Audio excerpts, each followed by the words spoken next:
Mega auction की process खत्म हो गई और हर साल की तरह इस साल भी कई सारे ऐसे प्लेयर्स हैं जो कि काफी बड़े नाम थे पर इन पर किसी ने भाव नहीं दिया। और इसी कड़ी में आज इस वीडियो में आईपीएल 2022 के नीलामी के टॉप 10 अनसोल्ड प्लेयर्स के नाम बताएंगे, कारण भी बताएंगे कि आखिर क्यों ये प्लेयर्स नहीं बिके। तो एंड तक वीडियो को देखिए, वीडियो को लाइक और शेयर जरूर कीजिए। तो आईपीएल की तमाम खबरें सबसे पहले हर रोज अपने फोन पर पाने के लिए चैनल को सब्सक्राइब कीजिए, लाइक और शेयर कीजिए इस वीडियो को और सब्सक्राइब कर बेल आइकन दबाना बिल्कुल मत भूलिए।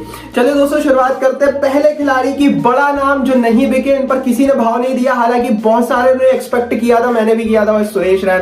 सुरेश रैना पर बोली नहीं लगी और ये इस नीलामी की सबसे बड़ी हाईलाइट थी, क्योंकि दोस्तों अगर हम पूरा ऑक्शन उठाकर देखें ना तो जो सबसे बड़ा खिलाड़ी था, अगर कद की बात करें तो वो सुरेश रैना ही था। सुरेश रैना ने पिछले 20 साल 15 साल इंडियन क्रिकेट को क्या दिया है बताने की जरूरत नहीं है, पर फिर वही बात है दोस्तों कि यहाँ पर युवा बिकते हैं, यहाँ पर फॉर्म बिकता है और यहाँ पर टेम्परामेंट बिकता है। और इसीलिए ये आईपीएल की नीलामी है, क्योंकि भाई सुरेश रैना लगातार क्रिकेट से दूर थे, क्योंकि लगातार पिछले 2 सालों से वो फॉर्म वो प्रदर्शन हमने होता हुआ नहीं देखा था। रैना को शायद भुगतना पड़ा, 2 करोड़ की बेस प्राइस थी, नहीं बिक पाए। दूसरे खिलाड़ी जो नहीं बिके एंड आई पर्सनली थिंक कि इनको बिकना चाहिए था, बिक सकते थे, उनका नाम बताऊंगा, लेकिन उससे पहले हमारा नया चैनल आ चुका है दोस्तों, मैंने डिस्क्रिप्शन बॉक्स में लिंक दे दी, फटाफट जाइए एमसीपी शॉर्ट्स को जरूर सब्सक्राइब कीजिए, क्योंकि क्रिकेट और आईपीएल के पर्दे के पीछे की कहानियों को 1-1 मिनट की छोटे छोटे वीडियो फॉर्मेट में वहां पर प्रोवाइड करते हैं। डिस्क्रिप्शन बॉक्स में लिंक है, फटाफट जाइए, नया चैनल एमसीपी शॉर्ट्स है, अभी सब्सक्राइब कीजिए। चलिए दूसरे खिलाड़ी जो नहीं बिके वो है दोस्तों स्टीव स्मिथ। अब स्टीवन स्मिथ 2 करोड़ की बेस प्राइस से नीलामी में आया था एंड आई पर्सनली थिंक, क्योंकि पिछले 5 सालों से जो हमने देखा है स्टीव स्मिथ का जो फॉर्म है वो गिरा ही है आईपीएल में। कप्तान की हैसियत से भी टीमें खरीद सकती थी पर नहीं खरीदा गया, सीधी बात है कि वो कद नहीं है उस तरह से टी20 क्रिकेट में स्पेशली, एंड फॉर्म लगातार गिरा है, उस तरह का रहा नहीं है। तो फॉर्म के मद्देनजर, कद के मद्देनजर, टी20 वैल्यू के मद्देनजर वो फिट बैठ नहीं रहे थे। और जहां तक कैप्टेंसी का सवाल है, बहुत सारों ने बहुत नए नए प्रयोग किए हैं, बहुत नई टीमों ने कैप्टेंसी को लेकर, तो उसमें स्टीव स्मिथ फिट नहीं बैठे। तीसरे खिलाड़ी जो कि नहीं बिक सके ऑक्शन में वो थे ओवेन मॉर्गन। ओवेन मॉर्गन की बेस प्राइस थी दोस्तों 1.5 CR, 1.5 करोड़ रुपए में आए थे और मैं बिल्कुल हैरान हूं, परेशान हूं कि आखिर ये बंदा क्यों नहीं बिका। दोस्तों एक कप्तानी के मोर्चे पर नई टीम भी ले सकती थी, कई पुरानी टीमों को भी जरूरत थी ओवेन मॉर्गन की, बट मुझे ऐसा लगता है कि वो जो भले ही बेशक वो इंग्लैंड की टीम के साथ उन्होंने जो किया हो एक अलग लेवल पर पहुंचाया हो, लेकिन अगर हम आईपीएल की बात करें तो वो दिखा नहीं है हमें ओवेन मॉर्गन में, चाहे वो कप्तानी की बात हो, चाहे वो बल्लेबाजी की बात हो, वो कंसिस्टेंसी रही नहीं है ओवेन मॉर्गन के साथ। और यही एक बड़ा कारण था कि किसी ने भाव नहीं दिया, 1.5 करोड़ की बेस प्राइस थी, अनसोल्ड हो गए।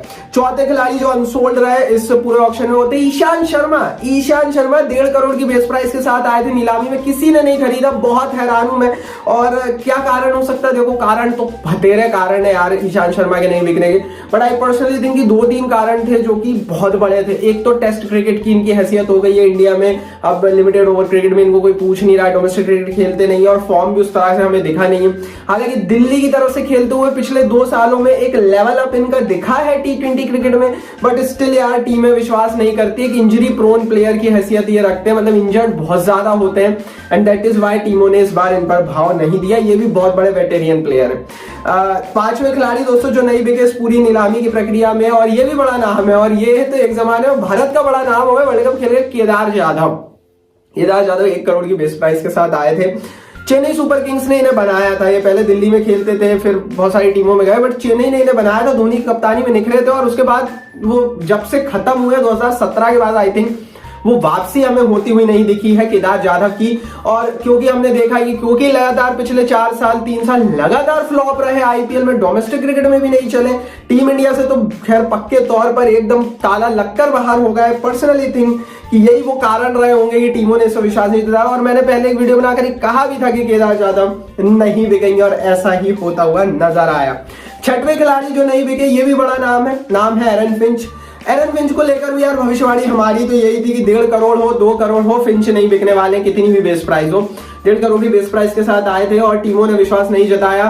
कुछ लोग बोल रहे थे कप्तानी के कारण बिक जाएंगे, कुछ लोग बोल रहे थे बल्लेबाजी के लिए, ऑस्ट्रेलिया के कप्तान है, तो ये सारी चीजें भी थी। बट भाई सीधी बात है, देखो आप अगर आप आईपीएल में 7-8 टीमों की तरफ से खेल चुके हैं और आपका प्रदर्शन एकदम बिल्कुल ही नीचे गिरा हुआ है, देन आप एक्सपेक्ट नहीं कर सकते कि आप बिकेंगे। सो यही कारण रहा, यही रीजन रहा कि ये नहीं बिके।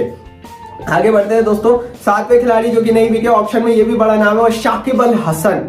यार शाकिब अल हसन के नहीं बिकने के कई रीजंस हैं, अलहदा रीजन है। 2 करोड़ की बेस प्राइस थी, और बड़ी चीज ये है कि जो बांग्लादेशी क्रिकेट बोर्ड है उसका जो रवैया रहा है, जो ढुलमुल रवैया रहा है आईपीएल को लेकर, इसके चलते टीमों ने इन पर विश्वास नहीं जताया। दूसरा, इनका खुद का जो बिहेवियर रहा है टीम में वो भी उस तरह का नहीं रहा। हमने बांग्लादेश क्रिकेट बोर्ड और बांग्लादेश में देखा कि एम्पायर को गाली देना, स्टंप्स में लात मारना, तो ये रवैया भी पसंद नहीं आया बीसीसीआई को। और फॉर्म भी एक बड़ा कारण है, क्योंकि ये पहले एक हैंडी बैट्समैन और हैंडी बॉलर होते थे, अब ये दोनों ही नहीं करते हैं। तो फॉर्म, फिटनेस, ये सारे कारण है कि अल हसन 2 करोड़ बांग्लादेशी खिलाड़ी नहीं बिके, अनसोल्ड हो गए। 8वें खिलाड़ी जो कि नहीं बिके वो है David Malan. David Malan 1.5 crore की बेस प्राइस के साथ नीलामी में बिकने के लिए आए थे, और ये हैरान इसलिए कर गए क्योंकि पिछले बार ही पंजाब किंग्स की टीम ने इन्हें खरीदा था, और कहा जा रहा था कि ये खिलाड़ी एक नए कुछ झंडे गाड़ेगा इंडियन प्रीमियर लीग में, क्योंकि T20 के स्पेशलिस्ट माने जाते थे। बट यार इनके नहीं बिकने का कारण इंग्लिश क्रिकेट बोर्ड है। मुझे ऐसा पर्सनली लगता है कि इंग्लिश क्रिकेट बोर्ड ने जो अपना एक बाउंड्री क्रिएट करना चालू किया है, उसी के चलते बेन स्टोक नहीं आ रहे हैं, उसी के चलते हमने जोफ्रा आर्चर को इस साल स्किप करते हुए देखा। तो यही रीजन हो सकता है आई थिंक दोस्तों कि डेविड मलान पर भरोसा नहीं जताया, क्योंकि आप खरीद तो लेंगे इन खिलाड़ियों को, बट आपको भरोसा नहीं है कि ये खेलने आएंगे नहीं, और जब ऐसा है तो फिर आपके पैसे ही बर्बाद होंगे। इन द सेंस कि भाई नीलामी में आप उनकी जगह दूसरा खिलाड़ी खरीद लेते तो आपके पैसे काम में आ जाते। And that is why David Malan पर विश्वास नहीं जताया गया। 9वें खिलाड़ी जिनको नहीं खरीदा गया, बड़ा नाम ये भी, ऑस्ट्रेलिया के एडम ज़ैम्पा। 2 करोड़ रुपए की बेस प्राइस के साथ एडम ज़ैम्पा नीलामी की प्रोसेस में आए थे। एंड जब हमने ज़ैम्पा को नीलामी में आता हुआ देखा तो मैंने भी कहा था बहुत टीमें जाएंगी, क्योंकि यार विदेशी स्पिनर मिलता कहाँ है ऐसा, लेकिन हमने देखा वनांडू हसरंगा पर टीमें ज्यादा भरोसा कर गई। एंड एडम ज़ैम्पा 2 करोड़ की बेस प्राइस के साथ नहीं बिके, और वो आईपीएल का फॉर्म, वो सारी चीजें शायद इन अकाउंट हुई होंगी। आई पर्सनली थिंक कि वो यही रीजन रहा होगा। 10वां बड़ा नाम है इस पूरी लिस्ट में जो अनसोल्ड रहा वो था इमरान ताहिर। मैंने कहा था दोस्तों इनको नहीं देना चाहिए नाम, इन्होंने दिया नाम, ये गए। यार उम्र का तकाजा था, 2 करोड़ रुपए मांग रहे थे, किसी ने नहीं दिए, और मुझे ऐसा लग रहा है चेन्नई सुपर किंग्स के कैंप में ही एज अदर रोल में हमें दिख सकते हैं। बट अगर हम खिलाड़ी की बात करें ना, तो वो करियर तो पिछले साल ही इनका खत्म हो गया था। तो ये 10 खिलाड़ी थे जो कि आईपीएल की इस नीलामी के प्रोसेस में अनसोल्ड हो गए, नहीं बिक पाए।